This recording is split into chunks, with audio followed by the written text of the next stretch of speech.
द्वापर युग में सौराष्ट्र देश में भद्रश्रवा नाम का एक धर्मपरायण, दयालु और शूर राजा रहता था। उसकी रानी सुरत चंद्रिका रूपवान और सुलक्षणी थी, परंतु स्वभाव में थोड़ा अहंकार था। उनके 7 पुत्र और एक कन्या श्यामबाला थी, जो सुंदर, विनम्र और भक्तिमती थी। एक दिन महालक्ष्मी माता के मन में विचार आया कि वो राजा के महल में जाकर रहने का स्थान बनाए, ताकि उसका कल्याण और अधिक हो।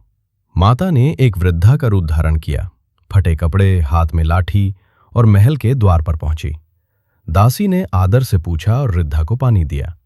तभी वृद्धा के रूप में मां लक्ष्मी ने बताया कि रानी पिछले जन्म में एक गरीब वैश्य की पत्नी थी और उसी को उन्होंने लक्ष्मी व्रत बताया था, जिसके कारण उसे आज का वैभव मिला है।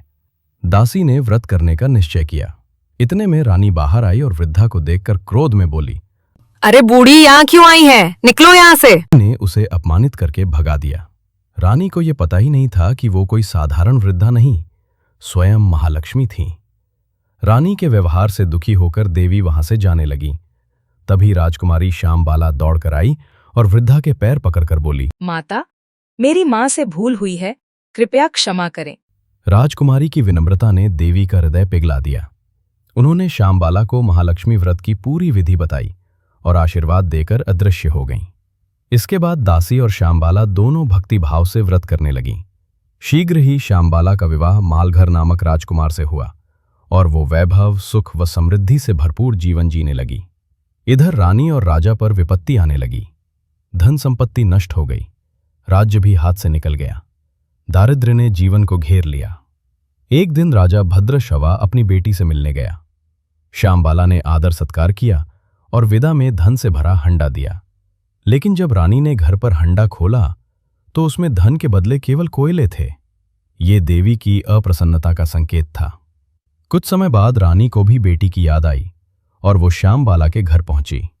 वो दिन मार्गशीर्ष का अंतिम गुरुवार था। श्यामबाला उस दिन लक्ष्मी व्रत का उद्यापन कर रही थी। उसने अपनी मां से भी व्रत करवाया और प्रेम से उन्हें कुछ दिन रोक कर रखा। रानी का अहंकार गलने लगा और जैसे जैसे भक्ति बढ़ी, वैसे वैसे देवी की कृपा भी लौट आई। कुछ ही दिनों में राजा रानी को अपना पूर्व वैभव और राज्य वापस मिल गया। बाद में जब श्यामबाला मायके आई तो रानी के मन में ये रंज था कि उसने पहले उसके पति को कोयला दिया था और मुझे कुछ नहीं दिया। इस कारण उसने बेटी का ठीक से स्वागत नहीं किया।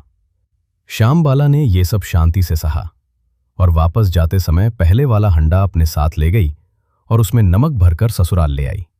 उसी दिन श्यामबाला ने भोजन में नमक नहीं डाला। जब सब चीजें बेस्वाद लगीं